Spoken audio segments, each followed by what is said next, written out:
Okay, here's an alternative way to do the same thing with the tube builder. So let's check out this file.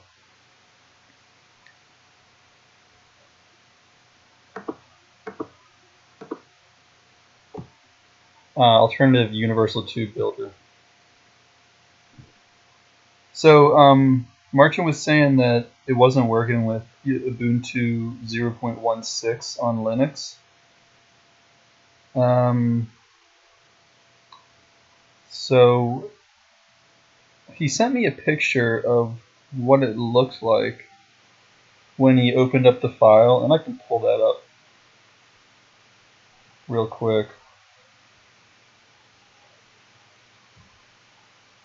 So he opened up 0.16, and it looked like this, where it's essentially the same tree view, but the difference is that the pad, sketch, tube length, pocket, or I guess the pad and sketch, the very first two items, should be in that Vadio on, like, it should be collapsible. So that kind of keyed me into the thought that maybe maybe the issue is that I'm using the part design workbench.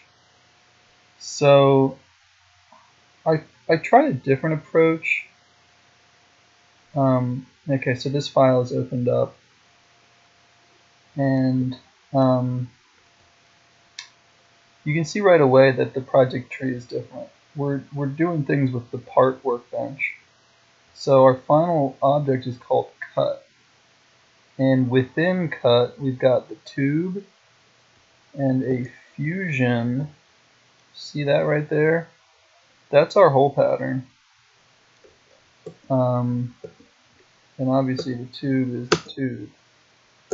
But so I did a Boolean here. And the way I created the linear pattern this time was to so yeah, now we're just seeing this whole pattern, and we'll rename that.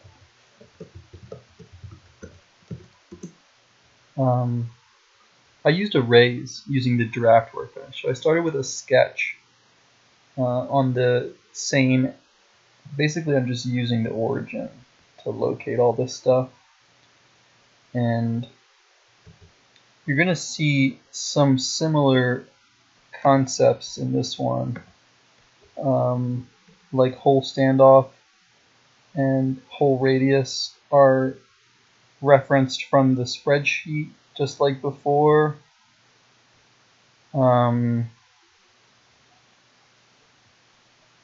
The only difference is that I'm not doing a pocket and a linear pattern like in the part workbench. I'm doing a sketch and then an array.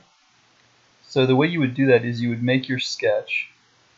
Really, I started with the tube. So let me start from the beginning. I started with the sketch of the tube, and that's exactly the same as the other tube builder document.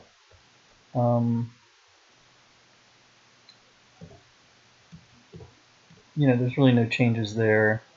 Your spreadsheet looks basically the same. Tube width, height. You know what, this is wrong.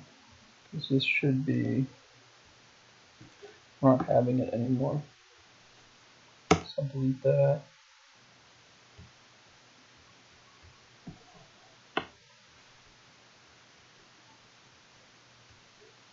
There's the sketch. Click that, click that. This is not going to be over 2 anymore. I was going to do midpoint measurements, which is why it was like that.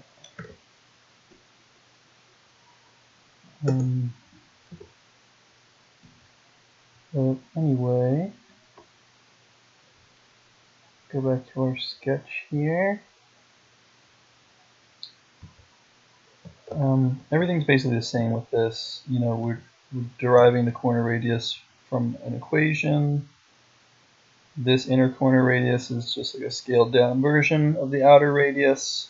And you know, we've got our wall thick, our inner measurement is the outer measurement minus wall thickness. So does that actually make sense? No, it should be 2 times multiplied by twice the wall thickness.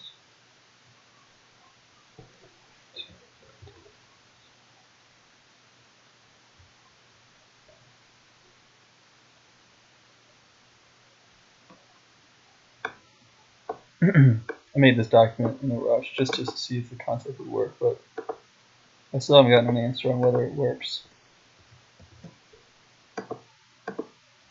Okay, so that fixes that. Yeah, so that's the same as the other document. And then what I did is I created that sketch, and then in the part workbench, I used the extrude. I selected sketch, kind of like you're using SketchUp. And that created the tube. And the way you modify the way you parameterize the parameters with this tool is just punch in a value when you're creating it, and then click on the tube in your project tree and make sure your view panels, you either have combo view on or property view on, because in the property view we're going to go down to length forward, and that's where we parameterize based on the tube length. Okay, so make sure you do that, and that's really the only trick for this, for creating the tube.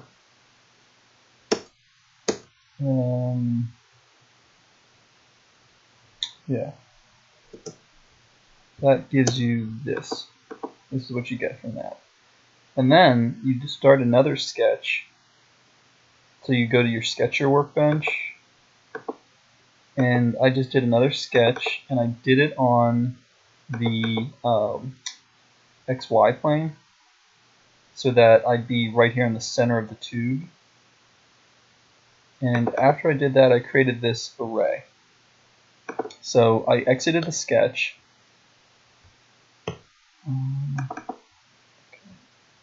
I exited the sketch, went to the draft workbench,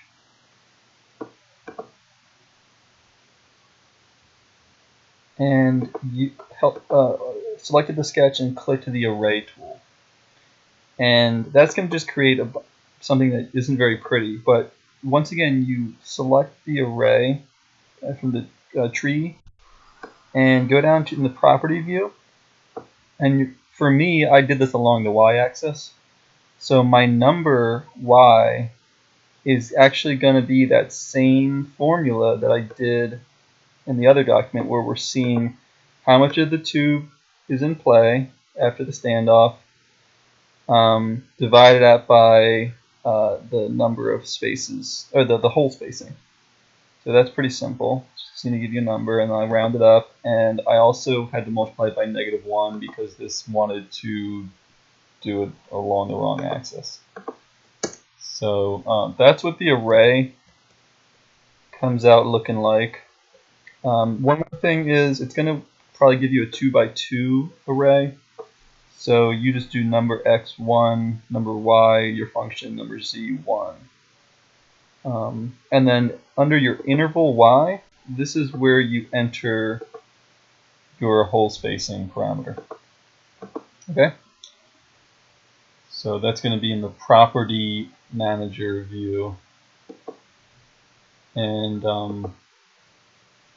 yeah, you want to make sure you're in the data tab. So that you can enter parametric values in there.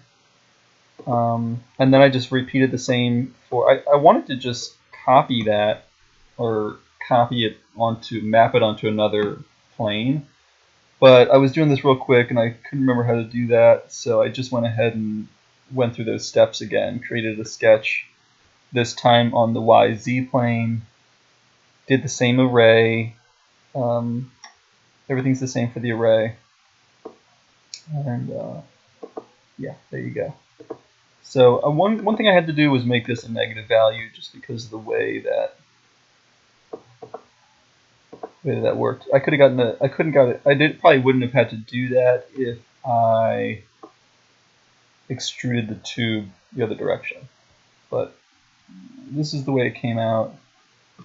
So I just did that, and I was doing it quickly, as I said. So that gave me these two arrays.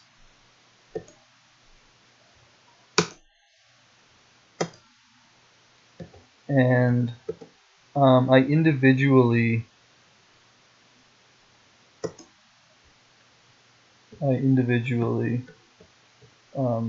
extruded those using the same extrude tool. And for those extrudes, I did a symmetric. I checked the symmetric box, and for the length, I set that equal to tube, either height or width, depending on what it corresponded to, so that it would come out to the surface of the. I mean, really, I should do it a little bit farther, but this is good enough.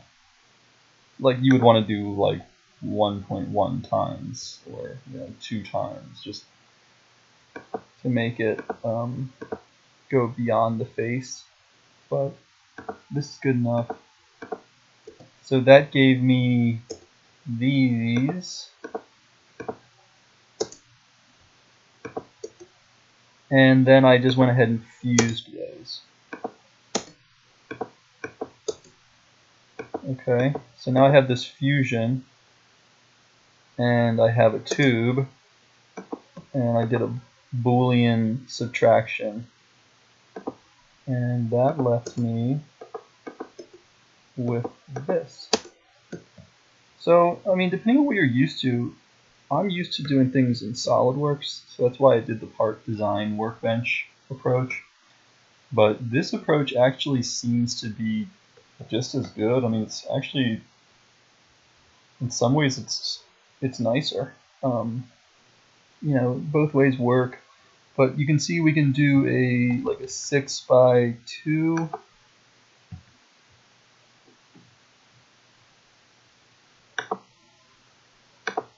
Okay, there you go. It has the same result. And we can do thick walls, 3/8 wall, or, all the parameters work as they should as far as I can tell.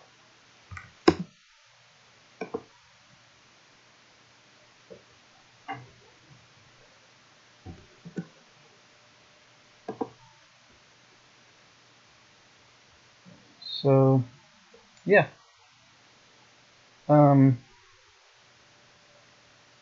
This file should work good. If you have any questions, feel free to comment or email me.